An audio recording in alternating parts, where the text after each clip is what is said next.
Stomach acid levels are absolutely key when it comes to reducing, maybe completely reversing, or at least dealing with nearly every digestive issue that I see out there today, whether it is reflux, whether it is bloating, whether it is chronic food intolerances, whether it is bacterial overgrowth. Stomach acid is absolutely the key. And yet, ironically, what we're seeing is more and more people are being prescribed omeprazole or proton pump inhibitors or acid blockers to deal with these symptoms. While it maybe does control the symptoms initially, it actually worsens the issue because it's not getting to the root cause, which is actually that there's probably low stomach acid to begin with. Restricting food groups, all of these different things, gut supplements can help for a time, but none of them are really getting to the root cause because none of them are correcting the real issue. I'm Mandy, I'm the clinical nutritionist with Body Reset program, and I see digestive issues a lot. It is one of the key things that we deal with. We help people with weight loss, and 99% of the time they come to us because they've got some digestive issues as well.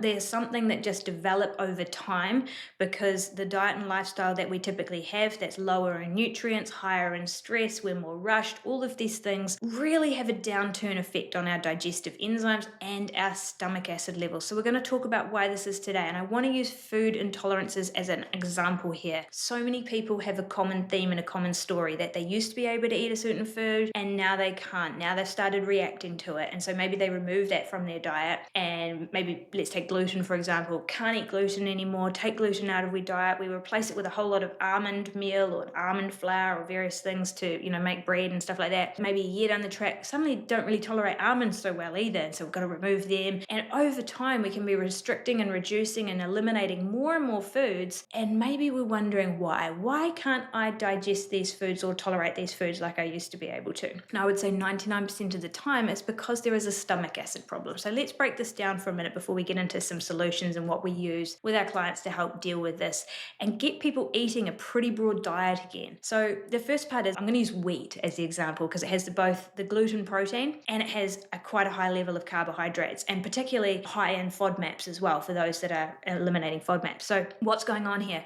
When you eat some bread, you used to be able to eat it, now you eat it and you don't feel so good. When you eat some bread, that bread goes down into your stomach and your stomach releases some stomach acid, probably not enough, and it mixes around with muscular action the bread with your stomach acid, and then once it's made it into a bit of a paste, it starts releasing it into your small intestines, and that acidic mix entering your small intestines triggers the release of the cells that line your intestinal surface and your pancreas and all that to release digestive enzymes. Digestive enzymes get to work on that gloopy mess and they break the protein. We'll start with the protein, so gluten protein. It's a long string of amino acids. They break it down into all of its individual little amino acids. Those little amino acids can then be absorbed across the wall of your intestinal lining into your bloodstream, and that amino acid that came from the gluten protein can be taken off wherever it's needed in the body and be built into a protein that becomes part of your muscle or part of your cell wall or something useful in your body. What happens when you don't have enough stomach acid? When you don't have enough stomach acid, that process doesn't happen quite right. So the bread is mixed up with a little bit of stomach acid, but not very much. And so that mixture is moved into your small intestines and it's not enough to really trigger a good amount of digestive enzymes. So there's not really enough enzymes to do the work that's required to deal with that gluten protein. So some of the amino acids get released, but chunks of the chain of protein don't get broken up. They stay connected together, little lines of amino acids. That crosses over the intestinal lining into your bloodstream and your immune system spots it, and it's like, that's a protein we don't know. That can't be left to be in here because it could be a bacteria, it could be a virus, it could be a yeast, it could be some sort of pathogen, it could be something we don't want. We just know that it's a protein that is not our body and that we don't know, so we'll attack it. So your body has an immune response to gluten protein, which it's never had before. And it's not because the gluten protein was a problem, it's because the gluten protein ended up in your bloodstream because it wasn't broken down because you didn't have enough stomach acid in the first place. So that's where we can develop these food intolerances to proteins that were never a problem before because they're being presented to our immune system because they're not being digested properly. So let's take the carbohydrates. That's the protein part. Let's take the carbohydrates because a lot of people are not reacting to a protein, but they're actually reacting to the carbohydrates that are in the food. And it's a slightly different process here. So the bread gets mixed with the stomach acid. It gets released into the small intestines. Your intestines release the digestive enzymes that work on the food to break it up. Carbohydrates are not long chains of amino acids, they are simple sugars. So their complex carbohydrates need to be broken down into the simple sugars, right? And then those simple sugars can be absorbed across the intestinal wall to be used as energy, to be converted into fats, to fuel our body, right? But if they're not broken down, if they stay more of a complex carbohydrate, maybe wrapped into some fiber or something like that, and they move down through your digestive system, they can get down to the lower part of your digestive system, your large intestines, and even the upper part of your small intestines, where your gut bacteria is housed. Now, gut bacteria, we all know bacteria feeds on sugars. That's how we get fermentation of beer, of wine, of kombucha, of sauerkraut and kimchi, all of these sorts of things. It is a fermentation of the sugars available in those foods. Well, the same thing happens. You become your own little auto brewery where the carbohydrates get down into your lower intestines, your bacteria ferment it and produce gas. So you feel bloated. Great. It can upset your bowel regularity because there's distension and kind of gas movement and all that sort of stuff. It can be disruptive to, friends and family, depending on where that gas leaks from.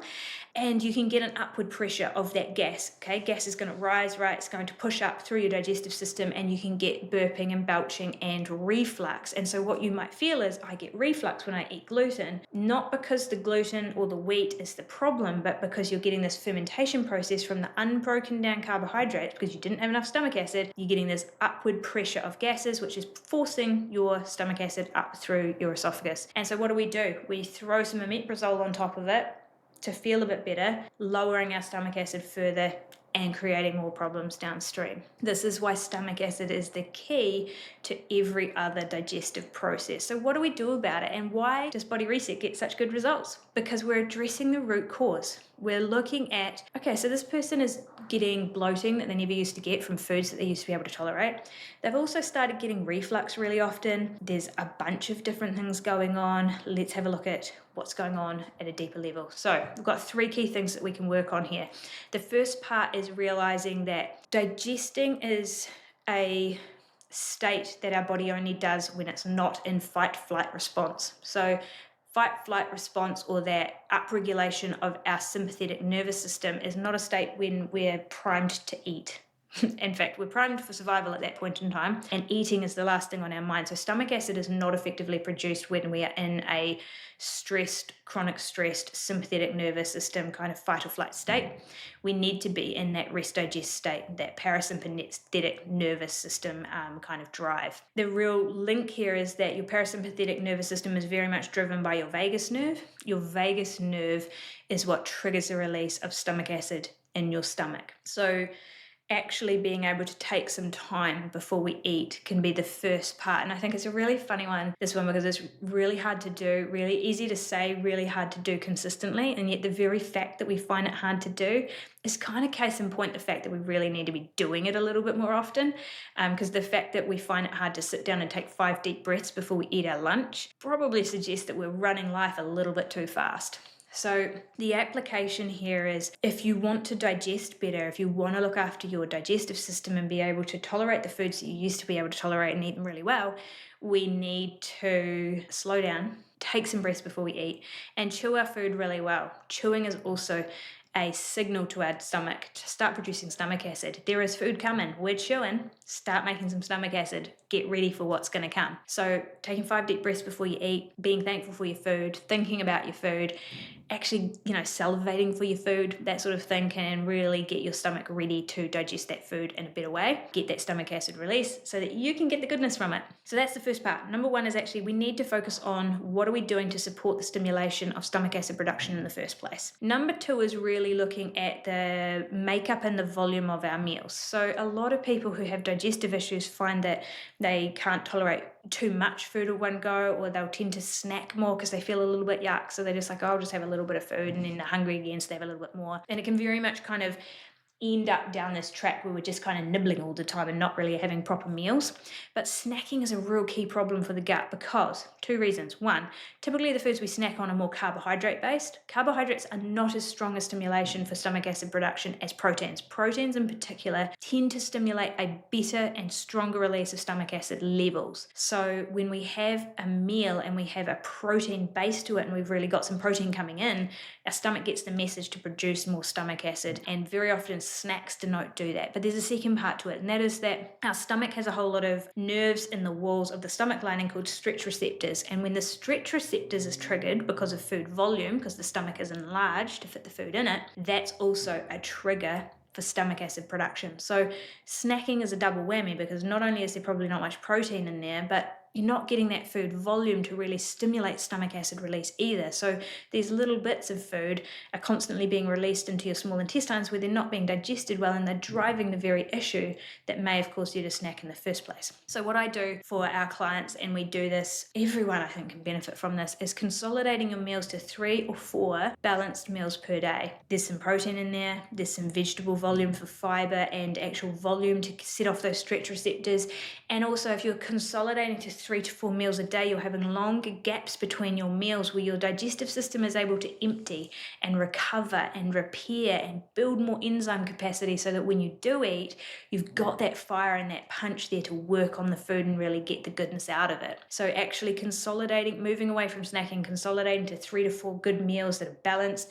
The other thing is if you're going to sit down to a meal that's got some protein and some vegetables and all the goodness in it, you're probably going to sit down, right? We're not going to eat it on the go. We're not going to eat it while we're running around, rushed, or anything like that, which is very easy to do with snack foods. So you're also more likely to just sit down, take a moment, actually chew your food well, and really be a little bit more mindful with that meal as well, which is going to help so much. The third part and the last one that I want to touch on here is nutrients. Stomach acid isn't produced from thin air. It's produced from a bunch of different nutrients, so your body needs the building blocks in order to be able to make it well. Some of the key nutrients required here are your B vitamins and zinc in particular. And ironically, these are nutrients that are depleted, or your absorption of them is reduced if you're using the acid blocking medication. So over time, these are the nutrients which we know people tend to get more and more deficient in with long-term use of acid blockers. So we're really looking at, when we've got clients in the program and we're working with them, we're looking at what are their nutrient levels, what is their zinc looking like, what are their B vitamins, their B12, their folate, those sorts of things looking like. Are they looking deficient in some of these nutrients that are required to make good stomach acid levels? Because if they are, we need to support that, because you could have all the best stimulation in the world, but if there's not the building blocks there to actually make the stomach acid, then we're still going to struggle a little bit. So we look at the nutrients. Then the second part is actually how do we help to stimulate this through supplements. And there are supplements we can use for this. So a good digestive enzyme can be a game changer for a lot of people. It's the closest thing that I don't like to give supplements magic pill status, but digestive enzymes are the closest that they come. Maybe valerian for sleep might be the second one, but that's a side tangent. But digestive enzymes are probably the closest that there is to a magic pill supplement, because it really works instantly on helping you to digest that food better. But there needs to be 2 parts to it. Most digestive enzyme supplements have some digestive enzymes in, so things like lipase and protease and these sorts of things to break down your protein, your fats and your carbohydrates. It also needs to have something like some ox bile or some pepsin or some HCl, betaine HCl in it to help stimulate that stomach acid production. Because remember, that's the key. The digestive enzymes are probably low, but they're low because they're not getting that trigger message from the stomach acid.